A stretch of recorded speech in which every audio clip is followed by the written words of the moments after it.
Thursday, 25th March 2020, I addressed the nation and announced a couple of measures to ensure we contain COVID-19, also known as the coronavirus disease. In my address, I announced the following measures. 1. That the Zambian missions abroad and the Department of Immigration must be alert to reviewing the issuance of visas for people wanting to travel to Zambia, as well as at all ports of entry. 2. That travelers will be allowed entry into Zambia, but those who exhibit symptoms will be quarantined in a medical facility for treatment, while all other travelers without symptoms will be quarantined for at least 14 days at their own cost. 3. That government has suspended non-essential foreign travel, particularly to countries which have confirmed COVID-19 cases. 4. That public gatherings such as conferences, weddings, funerals, and festivals are to be restricted to not more than 50 people, subject to them complying with public health authority guidelines. 5. That restaurants must operate only on a takeaway and delivery basis. 6. That all bars, nightclubs, cinemas, gyms and casinos must close. 7. And that all international flights to and from Harimanga Nkumbula, Simon Mwansaka Pwepwe, and Fue international airports are suspended. Instead, all international flights should land and depart from Kenneth Kaunda International Airport only, to ensure efficient and effective screening of travelers, as well as following them up by our health authorities. Countrymen and women, while these measures have had positive impact in addressing COVID-19, I'm also alive to the fact that the measures have had serious negative impact on our people's lives and livelihoods. During this period, and on each passing day, I have been spending sleepless nights as I think about that woman in Chidenti who sells chikanda and groundnuts by the street, that Baba in Chiwempala, and that young lady who plaits hair in Mazabuka at a salon. With the coming into effect of the measures I announced in my last address on COVID-19, our people's livelihoods, and indeed those of many others, have been adversely affected. I am fully aware that many Zambians are not earning their usual income because businesses have been disrupted, while others are not working because their workplaces have closed due to COVID-19. I'm aware that some of you have been saying we would rather die from COVID-19 than die from hunger. But I advise you to choose life. Please choose life. I'm also alive to the fact that during this period, the economy has not performed well. For instance, the kwacha rapidly deteriorated from around 13 kwacha 15 ngwe before COVID-19 to now around 19 kwacha to a US dollar. This means that the national budget has equally depreciated by a similar margin, and as a consequence, allocations to ministries, provinces, and other spending agencies have been thrown into disarray. Countrymen and women, while the measures I announced could have had negative effects, they also have yielded positive results in mitigating the effects of the COVID-19 pandemic. In this regard, we must all pay tribute to the multi-sectoral frontline workers, because without their courage, valor, and patriotism, the carnage would have been beyond our control.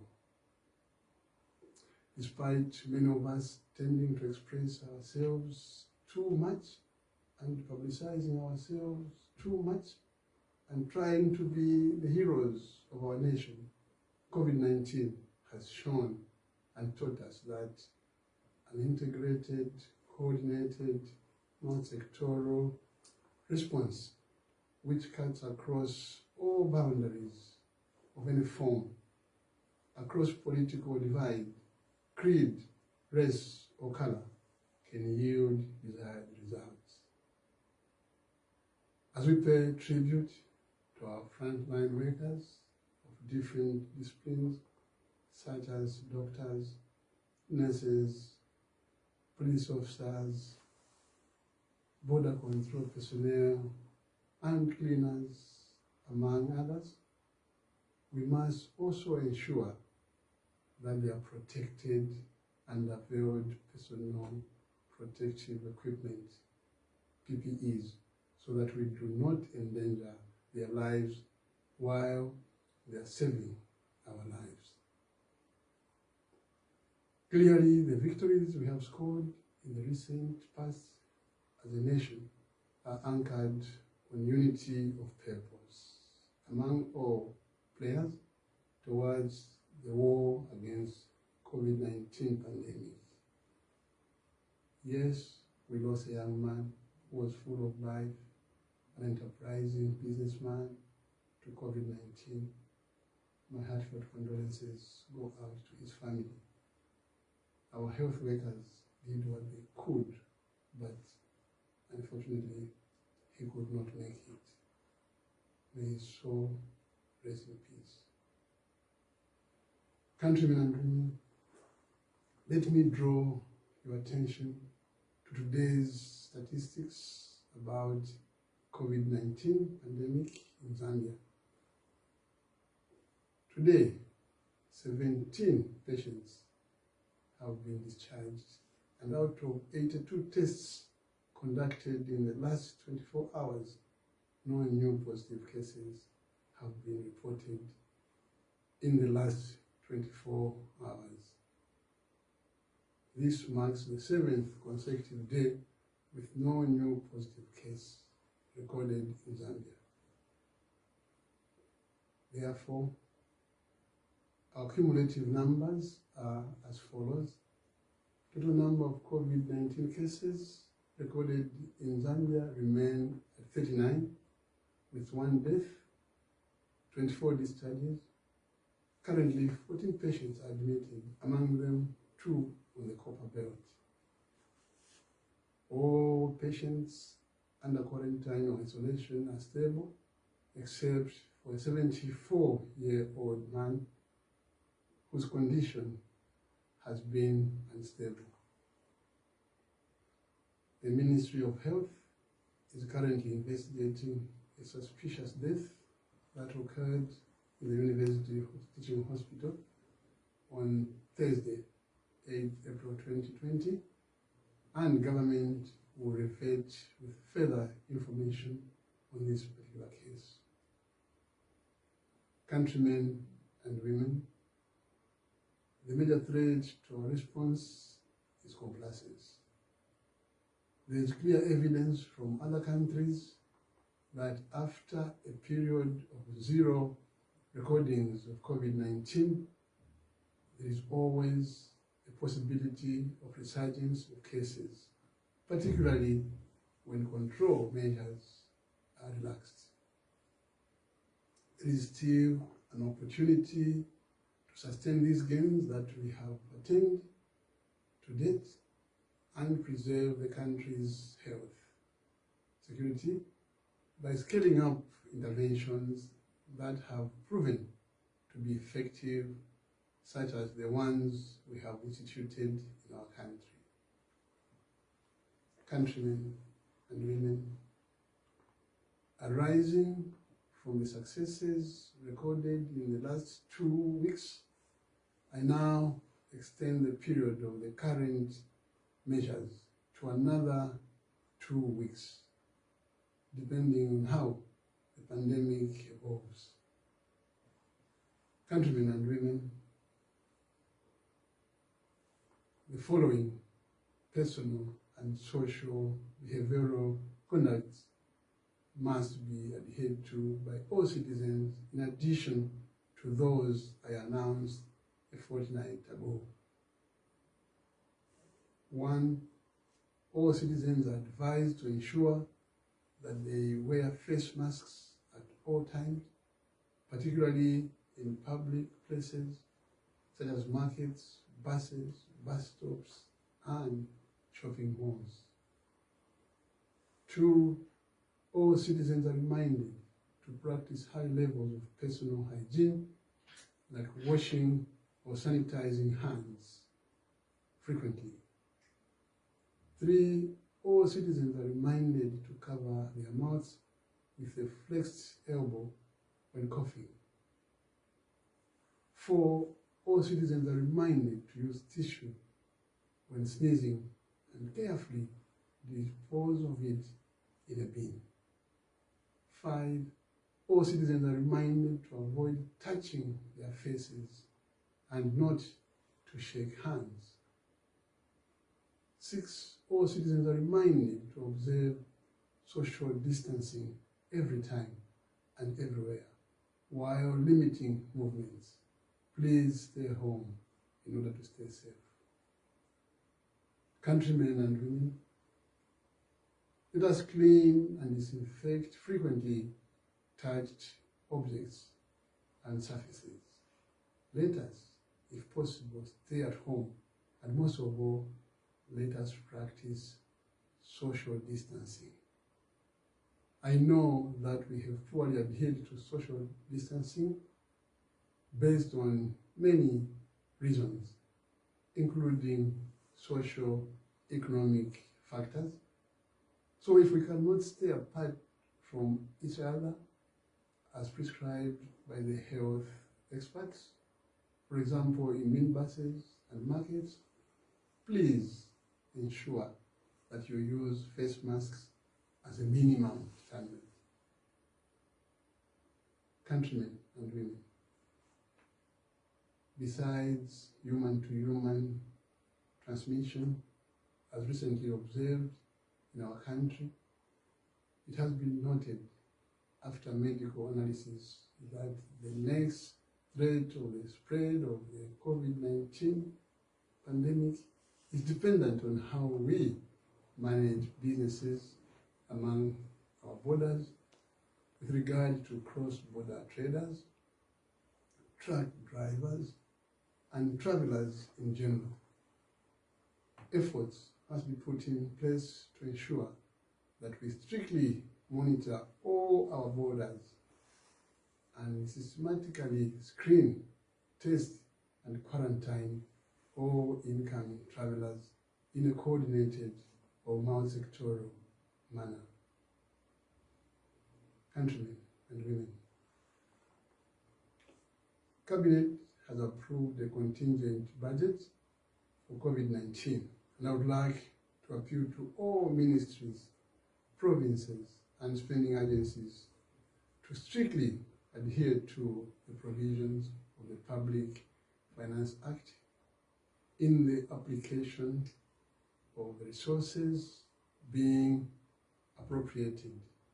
In this regard, I hereby direct all controlling officers to work closely with the Controller of Internal Audit and the Auditor General to properly account for these resources. I would like to caution all ministries and provinces, and indeed other spending agencies, to ensure that these resources are put to good use.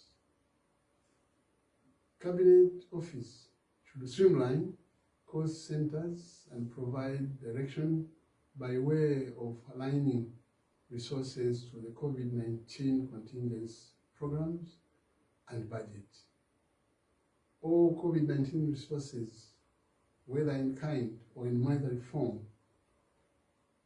from cooperating partners as well as well-wishers, must be integrated and coordinated into the Ministry of Health's COVID-19 programs and budgets. As the Ministry implements the provisions of the Public Health Act and Statutory Instrument number 21 and number 22.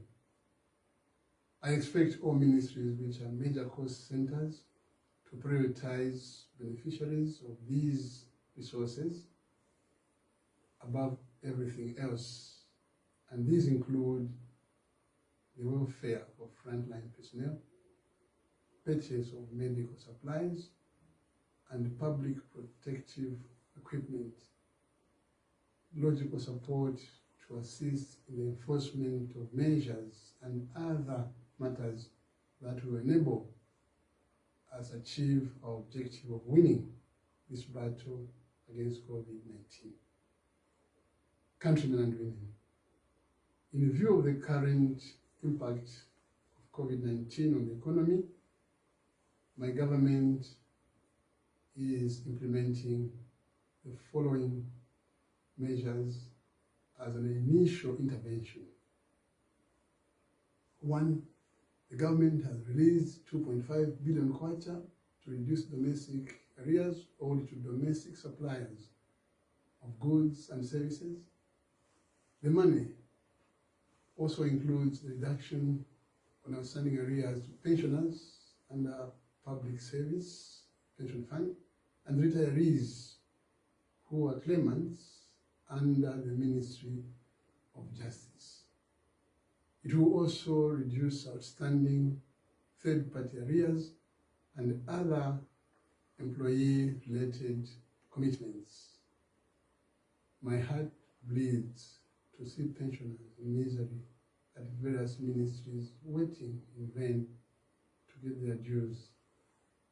I hope this disbursement will cushion their pain. I'm also aware that some chancers and dishonest people have taken advantage of this situation and also line up to be paid. I'm afraid he will not be considered because this money is for genuine retirees. Insisting on getting money you are not entitled to will end you in jail. 2, government has released 140 million kwacha to pay local contractors in the road sector.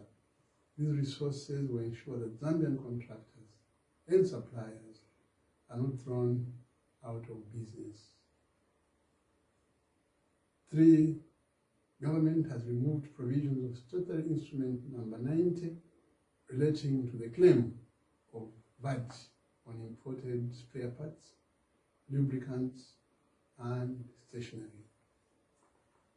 4, further, the Bank of Zambia has taken measures to encourage use of digital financial services and mobile transaction services. 5, more importantly, the Bank of Zambia has provided a 10 billion kwacha line of credit to banks that may face liquidity challenges and revoked statutory instruments for classification and provisioning of loans. I direct the Minister of Finance to ensure Priority is given to small and medium-scale enterprises, SMEs, that are adversely affected by the impact of the COVID-19. The benefits of this move should go to businesses such as schools, gymnasiums, restaurants, bars, and nightclub owners whose businesses have been halted and have sent their workers home. Commercial banks are obliged to give them loans at an affordable rate to enable their businesses to survive. Countrymen and women, in conclusion, please let us not break the rules at the expense of our lives. Let us not endanger our families. Those whose employers have said, stay home, do not report for work, stay home. Meanwhile, we shall keep on reviewing the situation day by day as the COVID-19 pandemic evolves. Let me take this opportunity to thank faith-based organizations such as churches and mosques who have told their congregants to pray from home. I would also like to thank my cabinet for working in a coordinated and organized manner. Finally, I would also like to thank cooperating partners, the private sector, private individuals, and others who have immensely donated finances and logistics to Zambia.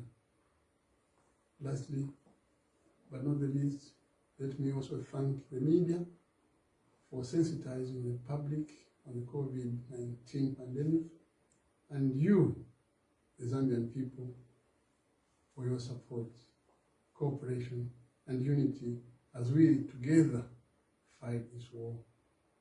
May I take this opportunity to also wish you all a blessed Easter weekend. May God bless you all, and I thank you.